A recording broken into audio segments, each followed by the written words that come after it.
Hi, I'm Glenn, And I'm Mark. and we are here at Masonic Unity, the Rite Stuff, and we are here to honor a brother who has recently left us, illustrious Thurman Cleveland Pace Jr., 33rd degree. He was a force in Freemasonry. Internationally, nationally, and locally within the state. Yes, yes. He was a good man, he was a good family man, he was a great Mason, and he will be missed severely. And we recently did an interview with him last year that we wanted to share with you again. So please enjoy this time we spent with illustrious brother Thurman. He was filled with stories, he was filled with joy, he was filled with wonder, and we look forward to sharing it with you.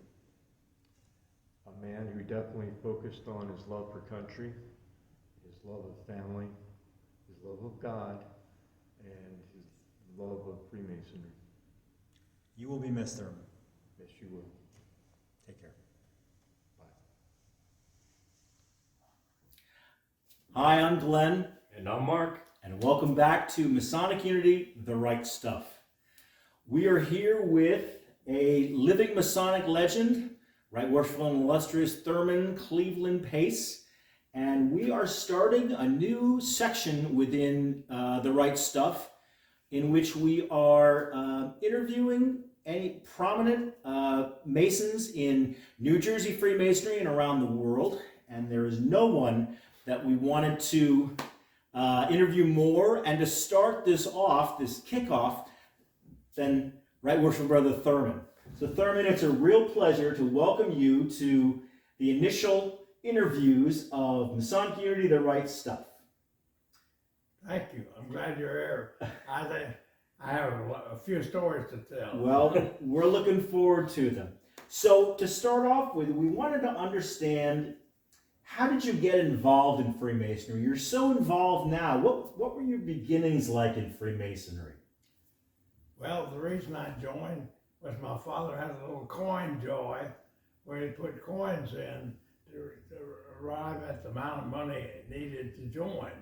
Because he said he really wanted to be a Mason. He knew a number of them, and he wanted to be one of them. Okay. So I wanted to join too, but I enlisted in the Army when I was 18, and when I got out, I was 22, but I didn't have any money.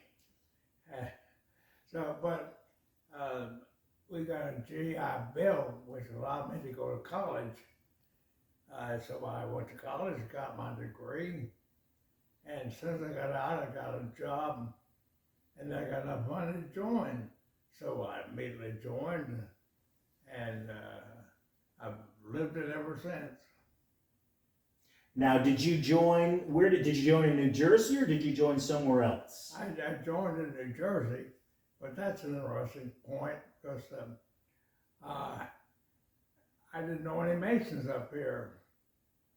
And so when I asked to join, I went down and talked to the secretary of the lodge, and he said that, well, he said, you have to belong, we have to watch you for a year before you will sign, allow you to come in. That's not true today, but it was true then. And so I said, well, tell me some Masons. He said, well, you're very active in the Presbyterian Church. And he said, so-and-so, and so-and-so, and so-and-so are members, so you have to ask them, because they'll vouch for you. So I was pretty nice to those three. I picked three out, and they all signed, at the end of the year, they all signed my application to join. Mm-hmm. And what year did you join?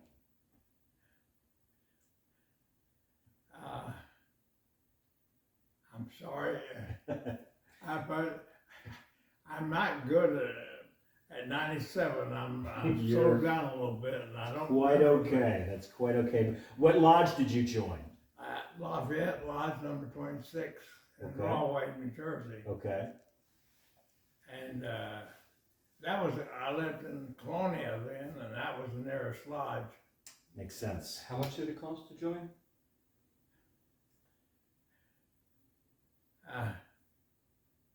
I really don't, I don't remember, I'll be guessing, so I really Okay. don't know.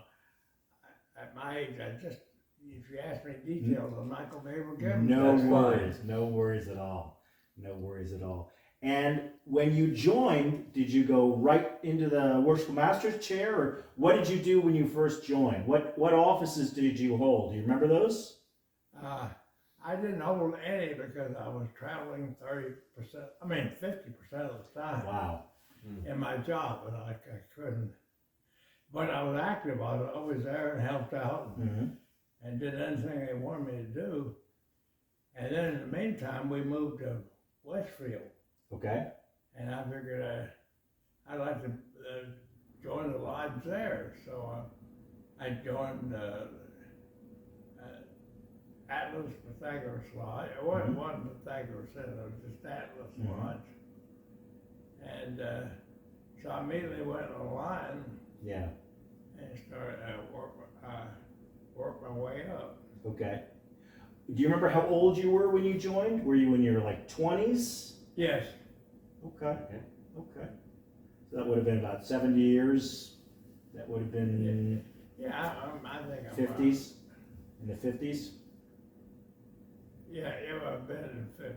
Yeah. Okay. Well, that's good. That's good. And you progressed up and you became worshipful master. Where were you worshipful master? Were you in Lafayette or were you worshipful master in Atlas Pythagoras? Atlas Pythagoras. Atlas Pythagoras. Okay. And after you were worshipful master, what did you do? Did you stay in the lodge? Did you go to other organizations? Oh, well, I went to other organizations, Sky's Rite, New York Rite, and the Shrine. Yeah.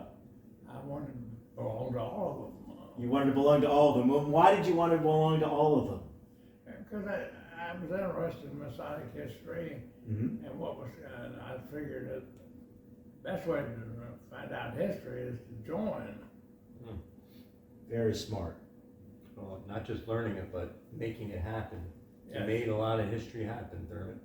I went on to, I can't remember the number of organizations I belonged to, but I know I was presided over 30. Wow. That's really impressive, Thurman. What was your most interesting organization? Do you remember? You were in the Knights Templar, you were in the Scottish Rite, you were in the York Rite, you were in a variety of other ones. Did you have any one that you enjoyed more than others? Well, I can't say I really enjoyed one greater. I love my lodge, and that has to come first. I had a great year, and it was, and I filled that lodge with the members every meeting. Yeah. That's something I was proud of. It's kind of like asking, who's your favorite child?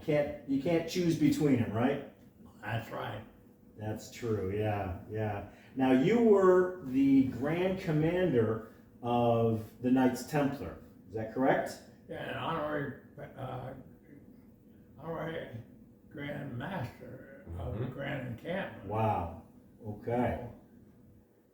And you were, do you remember when you were the Grand Commander of the Grand Commandery?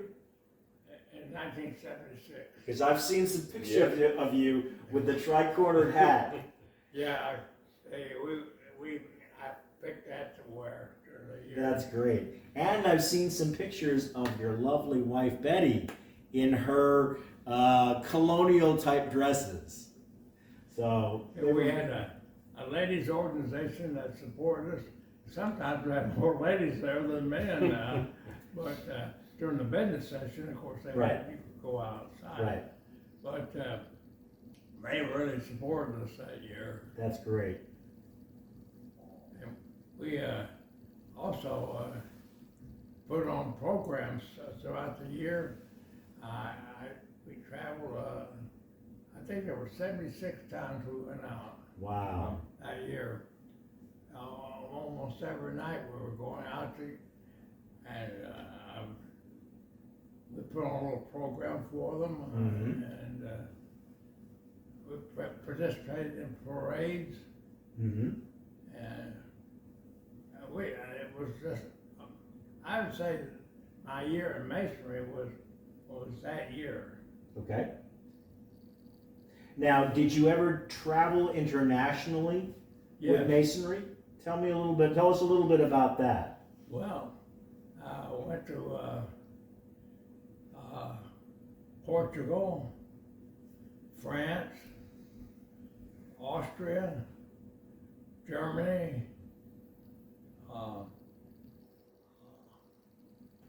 can't think of the name. It was on the Russian border. Mm-hmm. In fact, I went over there because they wanted to start the Rosicrucians, Okay. Interesting. and so we were treated royally out there, and also in Austria, where we did so many things for them. In other words, we brought something to them as well as they gave something to us. Right. Now, aren't there some bodies that are actually named after Thurman C. Pace over there? Yes. Yeah, that's the Rosicrucians. Okay. Mm-hmm. They had one name for me in Portugal and one in France. Wow. Wow, that's impressive. That's impressive. And you were very instrumental in the Allied Masonic degrees, Yes. in bringing that to this area. Can you tell us a little bit about that? Well, I like the history of the organization, Mm-hmm. and they said that you join that. There was one that met in the lodge in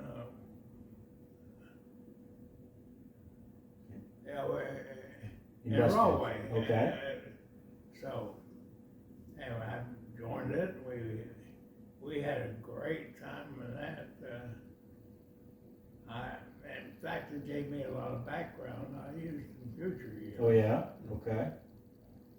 For all who are new to this, Thurman was the head of the Allied Masonic degrees, the national. You were the head of the national organization, right? Yeah. So he was the head of the national organization. He was the head of the local organizations. You've really done some amazing things, Thurman. Well, I've been head of 7 and honorary member of 2 others. Okay. Makes 9. Wow, that's pretty impressive. And what do you like best out of Masonry? What draws you to Masonry? Brotherhood. Brotherhood. I've met some wonderful people over the years. Yeah. And that's number 1. Yeah. And is it, in Europe, is it the same kind of feeling as it is here in the States? Oh yes, in fact, maybe more so in some areas compared to what they do today. Mm-hmm. Now, when you were Grand Commander, you knighted, was it over 1,000 knights total for the knighting ceremony for Order of the Temple? I think it wasn't that much. Oh, okay. But I think it's somewhere around 500. Wow. And Thurman, I was one of those. Oh, you were? Yes, I was part of the Palestine Commandery.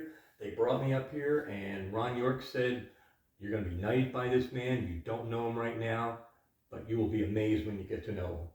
And here I am years ago, and that's part of my testimony, part of my Masonic testimony. Oh, You knighting me that. thank you.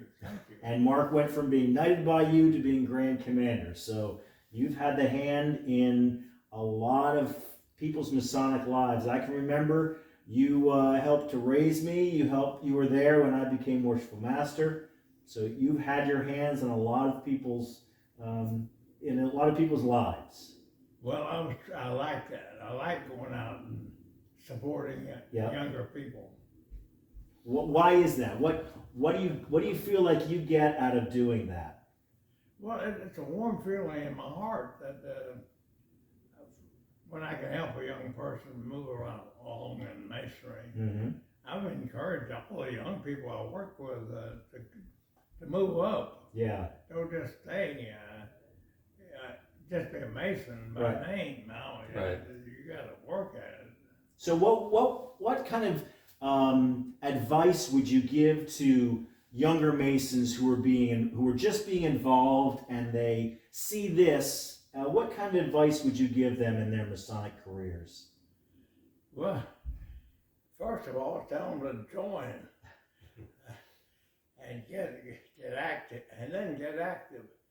I said you wait a couple of years before you do anything, find out what you would like the most. Mm-hmm. And it's worked, because I've worked with a lot of young people, encourage them to become officers in the various bodies. Mm-hmm.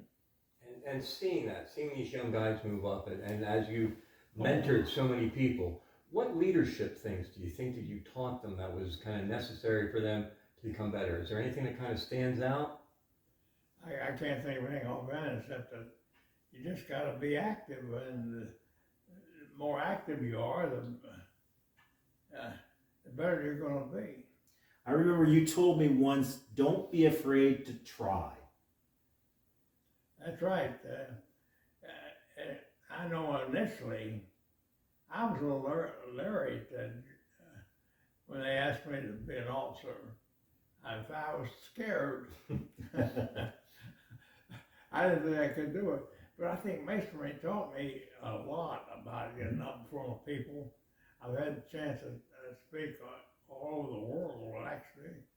And in those days, before I was 97, Yeah. I had a pretty good gift to gab. Well, I think you still have a good gift to Yeah. that, Thurman. You are pretty legendary. So I know that you were involved in, you said you were involved in the Army, in the military. Tell us a little bit about your experiences in the military. Well, when I joined, they said, well, what would you like to be? I said, I'd like to be an officer. And so I was accepted for OCS. But at the same time, they came on with a new program called the Army Specialized Training Program, ASTP.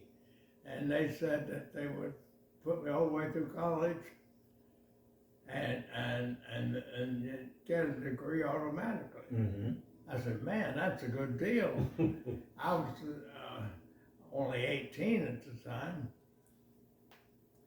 but you had to have a certain IQ to get in, and which I did qualify for it. But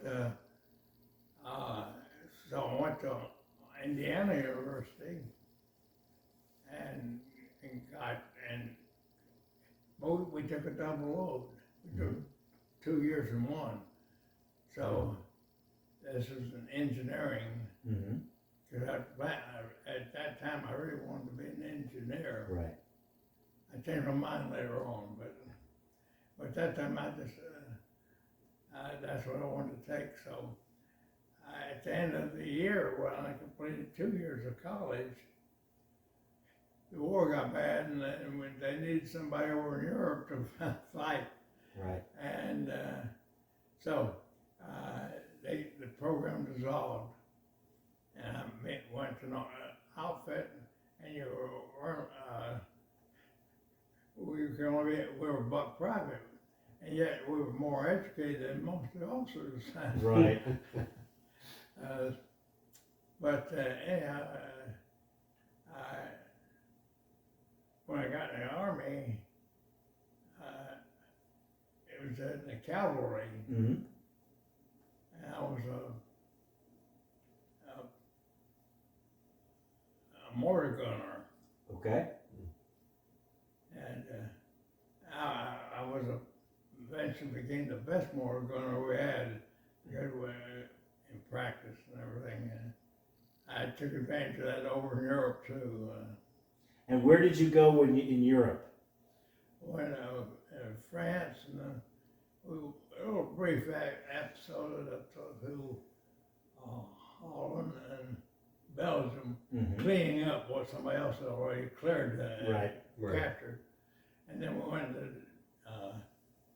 my first action was on the Rhine River. And then we formed, we became the lead vehicle with the 7th Army going through Europe. And we took Munich and Augsburg, some of those big cities, and it was, we liberated Dachau, which was the only one liberated by the Americans. Can you tell us a little bit about that? Yes, we were sent on patrol to on a mission, and on the way on this mission that we were going, we stumbled into Dachau, and but we saw the crowd, the number of people there was huge. So we radioed back to the 42nd Infantry and 45th, which were they were on our flanks, to come up. And if you read their history, they liberated us. Well, they did. They took part in it because we couldn't do the whole thing ourselves. Yeah. Did you say before that you knocked down the gate? Yeah, that's right. Your group knocked down the gate. That's impressive. I don't imagine, remember what I said before. Yes, we knocked down the gate, and we, in fact, if you read the history of the 42nd Infantry, when they said when they got there, the gate was open. Well, sure, we opened it. But you've also taken photographs of of the time there, what you saw in the camps. Well, I didn't have a camera or anything like that. And you have to carry that, and you have to carry a lot of other things. Right. But I always remember this one guy came up, got on his knees, and he said, "I want to thank you for saving my life." And he said, "I only have one thing in my possession that I own today." He said, "A little brass compass." And he said, "I'd like you to have it in memory of freeing me." And incidentally, my son lost it on a camping trip later on. I treasured that compass because of the meaning it came with what that guy said, really. Thanking me.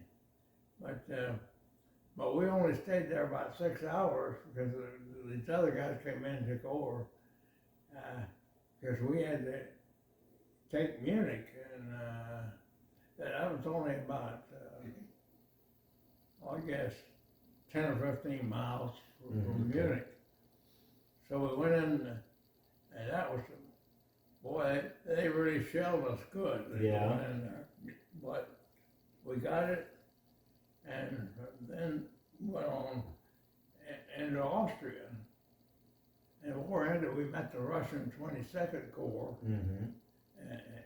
there, and that was a wild bunch of guys. Yeah. I'll tell this story, but it's probably not appropriate. But the floor is yours, Thurman. I met the prettiest girl. She was, and I couldn't speak. Well, she was Russian, but she couldn't speak English, and I couldn't speak Russian. So I had a lot of ideas. But anyhow, she had a bottle of vodka. Right. And I never had vodka. I didn't drink. Right. But she poured a glass, said, chug a lug. So I figured that's the best way to get close to her. Right. I passed. I didn't totally pass out, but I came close to passing out. and that was the end of her. Now, previously you'd also mentioned about leaving your initials around Europe. Oh, yes. We went to Hitler's home in Berchtesgaden, Wow. and that's where Hitler had his home, Bormann, and a couple of other leaders, and not in the Nazi or in the Nazi regime, and so I carved my initials in all their homes. And most of the guys know they're going around looting, you know. Yeah. I did pick up, I went into Hitler's library and I took out 3 books. I don't know what kind of books they were, I just took them. And, but eventually, things get, I had a lot of stuff to carry. Yeah. I had an ammunition belt around me and belt on my back, and so I threw them away. I really regret that. I should have suffered along with them. But, Right. So that was, but that was quite an experience. Being up there where Hitler and his girlfriend lived. That's memorable. That goes without saying. Very impressive. Now, you also had a story you told us once about a bakery. Oh, yes. We took this town, and they said you'd find some place to spend the night. So I wanted to go to the warmest place possible. It was cold. I'll bet. And I slept on my bakery floor in front of the oven that night. And at 4 o'clock, they woke me up. We were ready to go. So I was a little last of my heat. But that was just great. That was the warmest day I spent in the Army. Yeah. It was on that hearth in front of the furnace because they'd been baking that day. Right. Pretty smart Yeah. to do that. Now, I can remember that you were part of the greatest generation class for the Scottish Rite. There was a class at the Scottish Rite named after you, and also you were part of a class named after the greatest generation. So you've done such wonderful things for the country. You've done such wonderful things for the fraternity. Getting back to Masonry, where do you see Freemasonry going in the future? Well, from what I see, as our numbers are dwindled, our leadership is dwindled. Occasionally you run into a good one, but I don't see the people. When I joined, General Brucker, who was head of let's see, he was not all the military was under one guy then. Anyhow, excuse me, I'm losing my train of thought. But General Brucker was Secretary of the Army under Eisenhower. Right. And then later on became governor of Michigan. But he had de Gaulle. I mean, I could name a bunch of guys, although I can't remember their names anymore, that were leaders in the government and the military that were in charge in the fraternity. But we don't have those leaders anymore that are willing to sack a governor, a 4-star general, all these. It's something. When I joined, I was really amazed at how much of the leadership was at that time compared to today. So we need to build our own leaders from within and really use the lessons that you know and all the other Masons to build some fresh leaders, build some solid leaders in the future. Absolutely. Not just in the lodges, but Yeah. also out in our community, Exactly. our churches, our businesses, and areas like that. Well, I figured it was worthwhile joining. I wanted to be active in it. I was always active in the church when I was able to go. And held a compositions there. Right, right. Well, it's all intermixed. Being active in the lodge means you're active in your family, means you're active in the community, in your church. It builds better men. Well, also in Malay, I really worked hard in Malay. Yeah, tell us about Malay. Tell us about your experiences in Malay. Well, they wanted me to be a leader, but I couldn't. That was my traveling days. But whenever I was there, I went with them. I went on all the camping trips with them. Right. And our troop did more outside traveling than anybody else. And I think I had a little something to do with it. Yeah. But it was fun helping these younger guys come along. And I always enjoyed working with young people. Like I like you. Yeah. When you came in. Yeah, I had a lot more hair back then. Well, Thurman, you've done wonderful things. Is there anything you wanna say? We're gonna close out pretty soon, but if you've got any comments or thoughts you wanna share before we close out. Well, let's see.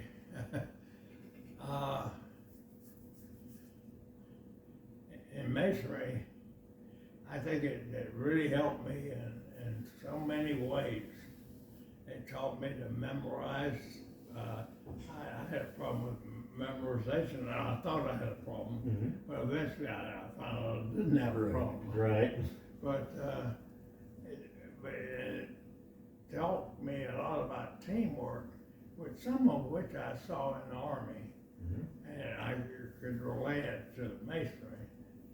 But I always tried to single out the young people and work with them. That was always my goal in life, was to help young people. Right. And so but that's about all I have. Okay. At this age, I'm lucky to remember that much. No, you're doing great. Oh, and also with the Scottish Rite, you're involved with the learning centers. Oh yeah. And you were also an active. I started. Not just the York Rite, but also in Scottish Rite. Yes, I started when the Sovereign Grand Commander decided he wanted to do this. He said, I would like a trial effort with any of the other deputies volunteer.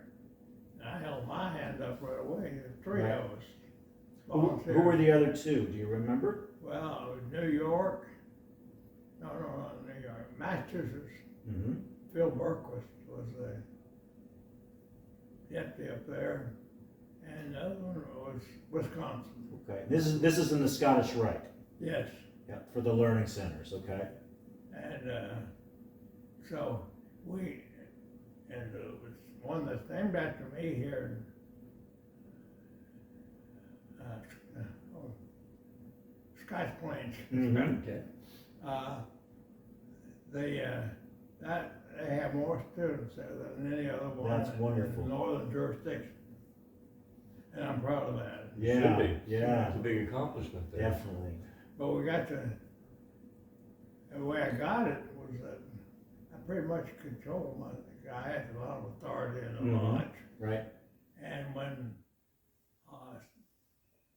they wanted to, lodge wanted to join with us,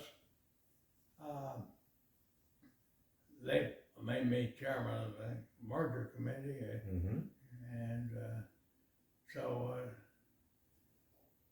I said, "What about the building?" And said, "If you want, you can have it." So I took it. Okay. So, and now I think we pay $5 every 2 years, something. Okay. This is for the Scotch Plains Learning Center, you're Yes. saying? Yeah, Okay. okay. And so, but then I started the one.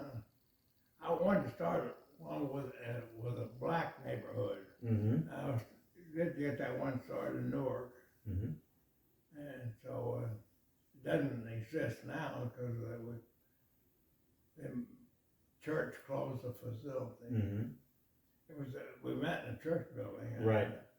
And the caretaker there started taking classes. That's great. And the pastor used to come down and support us. It was, we really, so I'm real pleased with the way that went. Mm-hmm. I don't know how, I'm not up to date on what's going on Right, now, but right. that one, of course, is not there, but the one that, I still think the one that Scotch Plains is doing the best. Yeah. I can understand how you would be drawn to that one. So when it was my idea to name it after me. It was just last year that. Right. That's wonderful. Well, it's well deserved. So we've seen you mentor young people in both Masonry, young men, and also in DLA. All the children that you've helped through the dyslexia centers. And a lot of this was due to your dedication to everything, but also the support of your own family. Oh yes, my wife supported me all the way. And how long have you two been married? 71 years. 71 years. Wonderful. And you do have children. We Oh met yes, last time. and my son, as you know, is Yeah. a pastor. Mm-hmm. And I was. Oh, he still is. He goes around all over the United States conducting seminars and things. And I got 2 granddaughters. Mm-hmm. And you have 2 daughters. Yeah, oh yes. And I got great grandkids too. Yeah. 5 of those. Wow. Okay, wow. Very impressive. Very impressive. Now, is there anything in Masonry that you wish you had done but you didn't do? Well, I didn't. I agree with Grand Lodge, some things they were doing. Mm-hmm. And so I didn't become Grand Master. Okay. I sort of wish I should have tried it. Okay. I had plenty of encouragement at the Right, time. yeah. I was active in so many bodies, but I sort of wish I had gone ahead with it, but I didn't. But instead, you led men nationally throughout the country in some of the bodies you were in charge of, and internationally. Oh yes. Just incredible accomplishment. Yes. Well, it didn't seem like much, but I enjoyed doing it. Well, Thurman, the way I look at it, we are your legacy. Thank you. I remember him when he went in. A few years ago. Well, of course, I knew him before that, because your father Right. invited me to picnics, and Yes, most we definitely. used to have some great times at those picnics. Yes, yes. Also regarding some of the Vischer family, didn't you actually appoint Glenn's father for the museum up in Oh yes, up there? that was my job. Was to put the. I could tell he had. I talked to him. We were great friends to start with, but I hadn't talked to him. I could see that he would do something the way I wanted it done. Right. And he came in, and with the previous 2 leaders, I didn't appoint them. They appointed by my predecessor. Okay. I didn't think they weren't doing anything. Mm-hmm. And I appointed their father, and boy, he went gung-ho. He did, yes. Oh, He loved it. He loved being involved. So we, after a while, said we ought to include him in on, and it was the Thurman Pace Library, Mhm. but it wasn't anything to it. And so when your father came in with me, it really started to go. And so I said, well, name it Pace Vischer. Right. And then later on, we just said, let's just make it a Vischer. Because Wow. we got the whole family. Yeah, you get one of us, you get all of us. Well, to be honest, what we do here, the Rite stuff, comes from the museum, so it actually comes from you. So we're your legacy Masonically, but we're also your legacy from the museum, because you really started all that up. Yeah, well, I started a few things in my Yeah. day and time. And they were all successful. Yes, indeed. Some people start things, but they let them go. Right, right. Of course, I'm not doing anything now, but I did for years. In fact, you also started the Night Preceptors Yes, for the commandery, right. and still going strong in Jersey. Good. Something to be very proud of. Well, there's a lot that you can be proud of in your experiences, and a lot that we can be proud of you and your whole family. But it's been a real joy to sit and talk to you a little bit, to hear your stories, and we hope we can come back and talk with you again about some things. Maybe when I'm 100. Well, there you go. There you go. But at 97, I just don't. I slip up. I'm not sharp like I once You're was. fine. No worries at all. You're doing great. You knew key movements going on within World War II. You knew what battalions were there. Yeah. Right. So your memory is there on the important stuff that you mentioned today. Well, I think the Army was good for me. Yeah. I didn't think so at the time, but when I look back at it, it educated me, Right. especially on how important leadership is. Yeah. Number one, I be honest with you, I was smarter than most of those officers, and I think they kept me. I'm not bragging when I say that. They just didn't have any education. Right. They immediately went to OCS and got their became lieutenants. But we also had some great officers. I don't mean to knock all officers out, but that was just one of my pet peeves. Understood. Well, Thurman, thank you so much for opening your home to us, giving us some stories, and we'll take you up on that. We'll be back when you're 100, and we'll interview again. We'll have to bring cake then. We'll bring I'll be cake waiting then, for you. yes. We'll be waiting I for might us. be down there, or up there. Oh, no. So thanks all for joining us for Masonic Unity, the Right Stuff, and we'll see you soon. See you later. Bye.